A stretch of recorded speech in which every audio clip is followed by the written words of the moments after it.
नवनवीन माहितीपूर्ण व्हिडिओ बघण्यासाठी आरोग्य आपले हे चॅनल सबस्क्राइब करा। नमस्कार मित्रांनो, स्वागत आहे तुमचं आरोग्य आपल्या यूट्यूब चॅनलमध्ये। मित्रांनो, आज आपण एक नवीन माहिती बघणार आहोत, ती म्हणजे की आल्याचा तुकडा म्हणजे की अद्रक। मित्रांनो, जर आपलं सकाळी पोट साफ होत नसेल तर आपल्याला हा घरगुती एक उपाय करायचा। हा उपाय जर केला तर नक्कीच आपलं रेग्युलर पोट साफ होईल।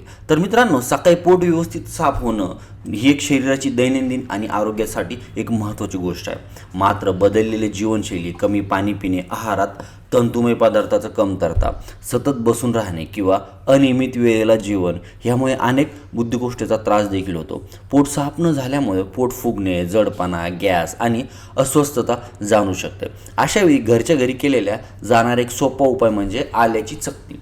त्यावर लिंबाचा रस आणि थोडं मीठ यासाठी आल्याचा एक छोटासा तुकडा किंवा पातळ चक्कीत घ्यायचा। त्यावर थोडंसं लिंबाचा रस पिळायचा आणि अगदी चिमूटभर मीठ घालून ती चकती घ्यायची।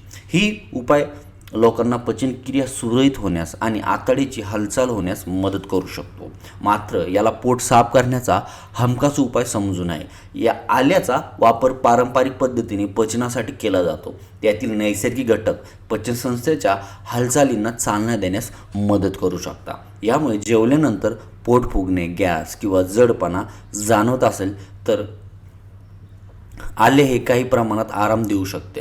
लिंबाच्या रसामुळे ह्या उबाला आंबट चव मिळते आणि त्यातील आम्लीय घटक पचनाशी संबंधित प्रक्रियांना चालना देऊ शकतात। यावर घातलेले थोडेसे मीठ चव सहन करण्यासाठी मदत करते। त्यामुळे हा छोटासा उपाय पचनासाठी उपयुक्त ठरतो।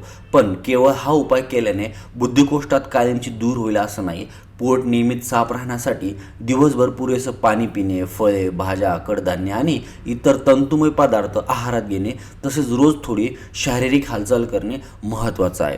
शौचाची इच्छा झाल्यावरती वारंवार दाबून ठेवण्याची सवयी टाळावी। सकाळी उठल्यानंतर पुरेसं पाणी पिणे, नाश्ता नियमित वेळेत करणे यामुळे पचनाची दिनचर्या सुधारण्यास मदत होऊ शकते। हा उपाय करताना आल्याचं किंवा लिंबाच्या रसाचं प्रमाण जास्त घेण्याची गरज नाही। विशेषतः रिकाम्या पोटी आले आणि लिंबू घेतल्याने काही लोकांना आम्लपित्त, छातीत जळजळ किंवा पोटात आग होऊ शकते। ज्यांना आधीपासून आम्लपित्ताचा किंवा पोटाचा संवेदनशीलता त्रास आहे त्यांनी हा उपाय करण्यापूर्वी विशेष काळजी घ्यावी। तसेच जास्त मीठ घेणेही आरोग्यासाठी योग्य नाही। पोट साफ न होण्याचा त्रास अधूनमधून होत असेल तर आहारात आणि जीवनशैलीत सुधारणा करण्यासोबत हा साधा उपाय करून पाहता येतो। मात्र बुद्धिगोष्ठात वारंवार होत असलेले अनेक दिवस पोट साफ होत नसेल किंवा पोटात तीव्र वेदना होत असतील, तर उलट्या होत असतील किंवा शौचामध्ये रक्त दिसत असेल तर घरगुती उपायावर अवलंबून न राहता डॉक्टरचा सल्ला देखील